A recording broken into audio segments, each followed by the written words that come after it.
अस्सलाम वालेकुम एवरीवन। आज हम इंट्रोडक्शन टू असेंबली के चैप्टर 2 पढ़ेंगे, लेक्चर नंबर 2 में, जो कि the AVR microcontroller and embedded system using assembly and C second edition का हिस्सा है। टॉपिक आज जो हम कवर करेंगे उसमें काफ़ी सारे हैं, जिसमें कुछ जो हैं AVR CPU है, उसकी डेटा मेमोरी एक्सेस है, रजिस्टर मेमोरी और रिस्क आर्किटेक्चर को हम पढ़ेंगे। AVR CPU जो है वो उसका आर्किटेक्चर और कुछ हम सिंपल से प्रोग्राम हम पढ़ेंगे कि वो कैसे उसमें रन होते हैं। रजिस्टर लेवल पे देखेंगे कि उसकी प्रोग्रामिंग कैसी होती है। ये जो जिस तरीके का आपके सामने एक दिया गया है डायग्राम सी, ये बेसिकली हम पिछले लेक्चर में पढ़ के आगे थे कि इस तरीके से हमारा AVR का जो स्ट्रक्चर है वो बिल्डअप हुआ होता है कि CPU होता है, उसके साथ डेटा बस होती है और डेटा बस के साथ बाकी जो मॉड्यूल्स हैं, जिस तरह टाइमर हो गया, EEPROM हो गया, रैम हो गया, इंटरप्ट हो गया, पोर्ट्स हो गया और बाकी पेरिफेरल्स जो है ना वो उसके साथ जुड़े होते हैं। और दूसरी तरफ से उसका ऑसिलेटर यानी एक जो है क्रिस्टल है, वो उसको फ्रिक्वेंसी प्रोवाइड करता है, एज हार्ट बीट प्रोवाइड करता है, जिस फ्रिक्वेंसी पे वो CPU रन करता है। और दूसरी तरफ से प्रोग्राम फ्लैश रोम होती है, जो कि उस CPU के अंदर जो बिल्ड इन प्रोग्राम होता है उसको रन करवाती है। ओके, लेट्स सी के AVR CPU जो है उसमें क्या क्या होता है। AVR CPU के अंदर काफ़ी जो मेन चीज़ें होती हैं, मेन कंपोनेंट्स होते हैं, वो है ALU अर्थमेटिक लॉजिक यूनिट और 32 जनरल पर्पस रजिस्टर R0 से R31 तक। उसके बाद PC रजिस्टर होता है और इंस्ट्रक्शन डिकोडर होता है।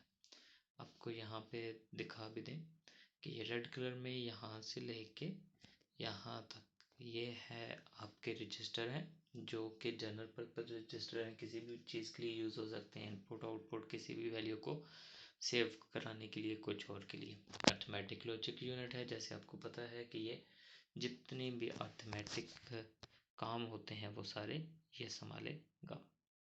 अर्थमेटिक लॉजिक यूनिट के बाद जो है S रजिस्टर है, तो S रजिस्टर से कोई बंदे होंगे वाकिफ़ होंगे, कोई नहीं वाकिफ़ होंगे, लेकिन S रजिस्टर का मतलब है S से स्टेटस और रजिस्टर। इसका मतलब ये है कि ये किसी भी जो वैल्यू आती है, जो कैलकुलेशन होती है, उसके स्टेटस को इंडिकेट करता है कि इसका स्टेटस क्या है। वो आई भी हो सकता है, इंटरप्ट भी हो सकता है, टी से हो सकता है, हाफ कैरी भी हो सकता है, इसी तरीके साइन हो सकता है, ओवरफ्लो हो सकता है, नेगेटिव हो सकता है और बाकी सारी चीज़ें भी, फुल कैरी और ये सारी चीज़ें हो सकती हैं।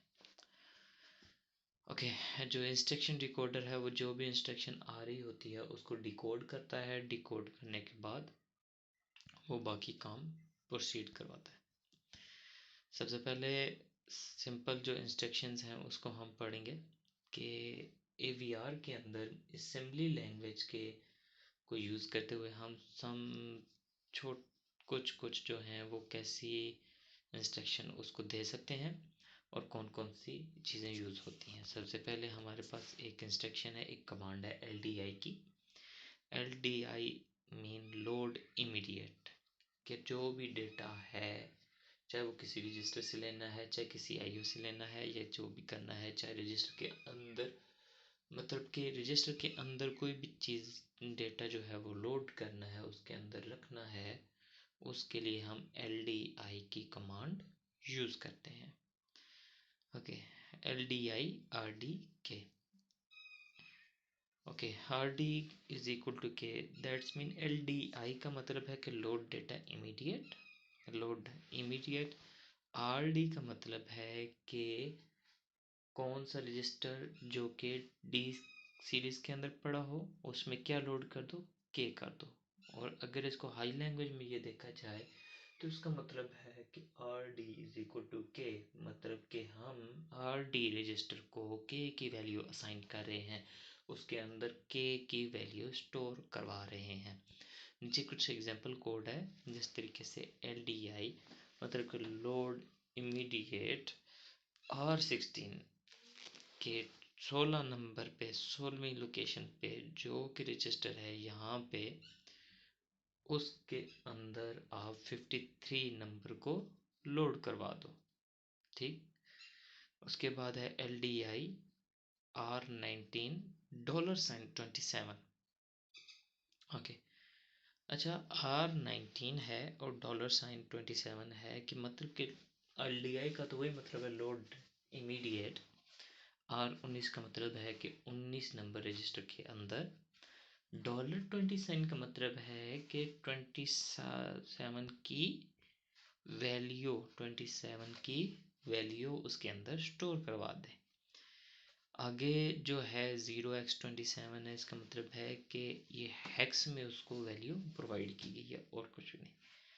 ओके, नीचे फिर इसी तरीके से उसको बाइनरी में उसको वैल्यू प्रोवाइड की गई है 0p से 0x से आपको पता है हेक्स और 0p से बाइनरी होता है। दूसरा जो है अर्थमेटिक कैलकुलेशन, इसमें कैसे होगी।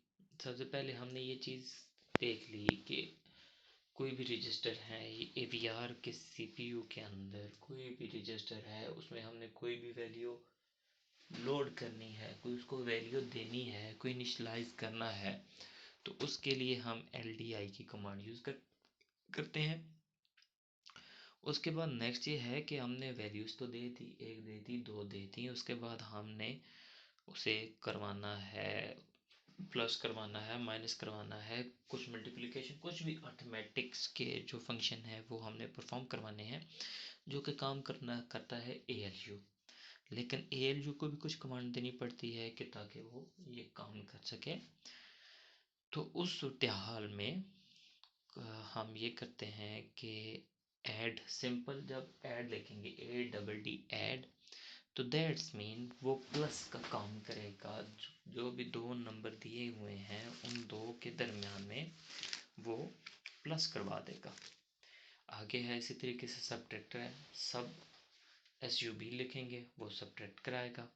इसी तरीके से MUL लिखा हुआ है, इसका मतलब मल्टीप्लिकेशन और एंड, और इसी तरीके से बाकी जितने भी लॉजिक और जितने भी अर्थमेटिक फंक्शन होते हैं वो इसके अंदर परफॉर्म हो सकते हैं।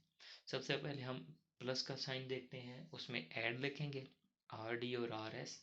RD और RS इसका मतलब ये है कि RD भी एक रजिस्टर है और RS भी एक रजिस्टर है।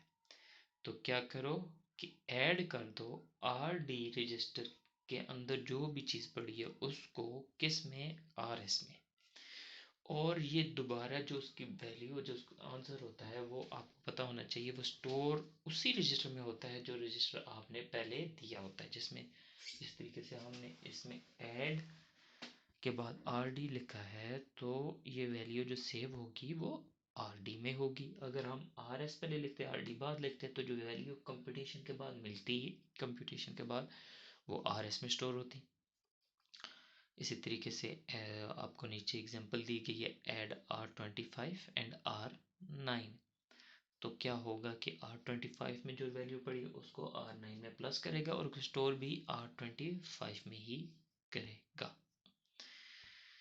ओके, उसके बाद एक छोटा सा हम प्रोग्राम लिखते हैं जिसमें हम 19 नंबर वैल्यू को 19 नंबर को 95 में ऐड करवाना है, मतलब कि प्लस करवाना है। याद रहे ये 19 नंबर रजिस्टर नहीं है बल्कि ये एक वैल्यू है। तो सबसे पहले हम कोई भी दो रजिस्टर ध्यान में रख लेंगे कि यार ये दो रजिस्टर हमने यूज़ करने हैं, इसमें हमने वैल्यू करनी है पुट। वो कुछ भी हो सकते हैं, R0 से लेके R16 तक, R31 तक कुछ भी हो सकते हैं। तो हमने सबसे पहले ये करना है LDI load immediate R16 means कि R16 के रजिस्टर के अंदर लोड कर दो, क्या लोड कर दो, 19 नंबर को लोड कर दो। फिर हम लिखेंगे LDI R20,95 के R20 में 95 क्या है उसमें ऐड कर दो, लोड कर दो। आगे जो आपका नज़र आ रहा है R16 is equal to 19, R20 is equal to 95, ये हाई लैंग्वेज में है कि नेक्स्ट हम ऐसे हम इसको इनिशलाइज करवाएंगे। फिलहाल असेंबली लैंग्वेज में, रजिस्टर बेस्ड की लैंग्वेज में हम जिस तरीके से LDI R16, 19 है, इस तरह की लैंग्वेज यूज़ करेंगे। अभी जैसे सबको पता है कि ऐड के लिए, एडिशन के लिए ऐड हम यूज़ करते हैं ADD, ऐड लिखेंगे, R16, R20 लिखेंगे। तो इससे क्या होगा, ये जो 3 लाइनों का कोड है, इससे सबसे पहले R16 का जो रजिस्टर है उसमें वैल्यू सेव करेगा 19 की, और R20 में 95 की वैल्यू स्टोर करेगा। स्टोर करने के बाद R16 और R20 रजिस्टर पे एडिशन की कमांड लगा के ये दोनों नंबर को ऐड कर देगा और उसको स्टोर कहाँ पे करेगा जी, R16 में। क्योंकि यहाँ पे हमने पहले भी इस बात को बोला था, ये बात कही थी कि जो रजिस्टर ऐड करते हुए, फंक्शन लिखते हुए हम पहले लिखते होते हैं, उसमें उस कंप्यूटेशन की, उस एडिशन, सब्ट्रैक्शन या कोई भी अर्थमेटिक जो भी हम हिसाब किताब कर रहे हैं, उसकी वैल्यू उस रजिस्टर में सेव होगी। ओके, यहाँ तक आ गया, हो गया। आगे हम पहले हमने 2 कोई भी जमा किए हैं नंबर, अभी 3 करके देखते हैं। 3 में सीन क्या होगा कि हमारे तीनों के तीनों number at a time add नहीं हो सकते, एक ही वक्त पे ऐड नहीं हो सकते। तो इसमें 2 तरीके हैं कि सबसे पहले रजिस्टर में सब में डेटा सेव करा लो, 3 रजिस्टर लो, उसमें डेटा लोड करो, उसके बाद ऐड का फंक्शन परफॉर्म करो पहले रजिस्टर और दूसरे रजिस्टर में, फिर उसकी जो वैल्यू आएगी उसको ऐड कर दो तीसरे रजिस्टर में। मतलब 2 बार ऐड करो आप। एक बार ऐड किया 1995 को, उसका जो आंसर आया उसको ऐड किया 5 के साथ, तब जाके फाइनल आंसर आएगा। इसमें डायरेक्ट कोई सिनेरियो नहीं है। और इसी तरीके से जो दूसरा कोड लिखा हुआ है यहाँ पे, सिर्फ थोड़ा सा लिटिल बिट ट्रिक है कि पहले में जो है वो मेमोरी सेव नहीं हुई, पहले में 3 रजिस्टर यूटिलाइज हुए हैं और दूसरे में 2 रजिस्टर यूटिलाइज करके हम वही काम कर रहे हैं। ओके, आगे इसी तरीके से सब्ट्रैक्टर क्या है, अगर माइनस करना चाहें तो सब की कमांड लिखें, सब RD, RS, और सिंपल वो जो उसमें वैल्यू पड़ी होगी उसके वो माइनस कर देगा। फिर उसके बाद हम अर्थमेटिक लॉजिक में इंक्रीमेंट डिक्रीमेंट का भी पढ़ते हैं। इंक्रीमेंट मतलब कि 1 का इजाफा कर दो, ठीक है। इंक्रीमेंट RD लिखेंगे तो RD की वैल्यू में 1 का इजाफा होता रहेगा और वो सेव होती रहेगी दोबारा RD में। इसी तरीके से डिक्रीमेंट क्या करेगा कि उसको डिक्रीज करता रहेगा उस वैल्यू को एक एक यूनिट के हिसाब से। ओके, अभी जो है, अभी हम देखते हैं कि डेटा एड्रेस स्पेस क्या होती है। डेटा एड्रेस स्पेस जो है वो, अगर इसको यूटिलाइज करें तो जो पिन बी है वो इनपुट आउटपुट 3 पे होगी और मेमोरी 23 होगी। क्लियर? अच्छा है, इसके हम ज़्यादा अंदर नहीं जाते क्योंकि हमारा काम इतना इसके साथ नहीं है कि इसको क्या कैसे इसका अंदर आर्किटेक्ट है। हम सिर्फ थोड़ा सा समझने की कोशिश करेंगे कि AVR रजिस्टर लेवल पे काम कैसे करता है, ताकि जब हम कोडिंग कर रहे हों रजिस्टर लेवल पे, लो लेवल पे जाके असेंबली लैंग्वेज में या C+ में, तो हम इस तरह की काम कर सकें ताकि हमें हमारे जहन में पता हो कि रजिस्टर लेवल पे ऐसे कोडिंग हो रही है, ताकि हम उसको बहुत अच्छे तरीके से सिंप्लीफाई और ऑप्टिमाइज कर सकें। ओके, नीचे डेटा एड्रेस है। डेटा एड्रेस में सेम जो है CPU है। CPU के अंदर कुछ होते हैं, 2-3 किस्म के जो हैं रजिस्टर होते हैं। कुछ जनरल पर्पस रजिस्टर होते हैं, कुछ जो है स्टैंडर्ड इनपुट आउटपुट रजिस्टर होते हैं, कुछ एक्सटेंडेड आईओ मेमोरी होती है और कुछ इंटरनल एसरैम वगैरह की चीज़ें होती हैं। आगे हम पढ़ने आ रहे हैं स्टेटस रजिस्टर। स्टेटस रजिस्टर का मतलब है कि ऐसा रजिस्टर, ऐसा फ्लैग कि जो कि आपके स्टेटस को दिखाता हो। ओके, स्टेटस रजिस्टर में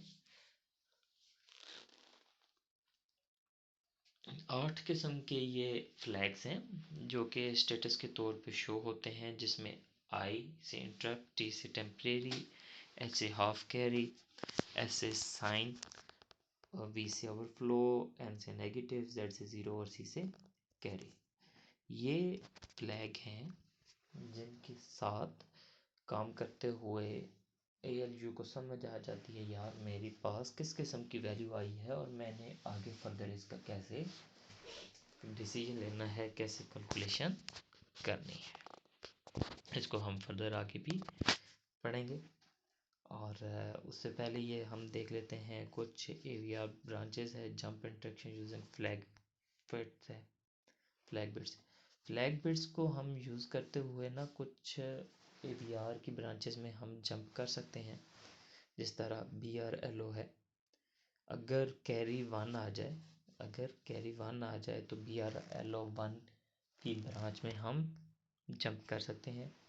इसी तरीके से BRSHS, अगर कैरी 0 आए तो BRSHS में, और इसी तरीके से Z0 आ जाए, 1 आ जाए तो BREQ में, इसी तरीके से बर्नी। और ये काफ़ी सारी ऐसी ब्रांचेस हैं जहाँ पे हम डायरेक्ट यहाँ से जंप कर सकते हैं, सिर्फ एक किससे, फ्लैग से। फ्लैग बिट जो इंडिकेट कर रही होगी डायरेक्ट हम उस ब्रांच में हम जंप कर जाते हैं।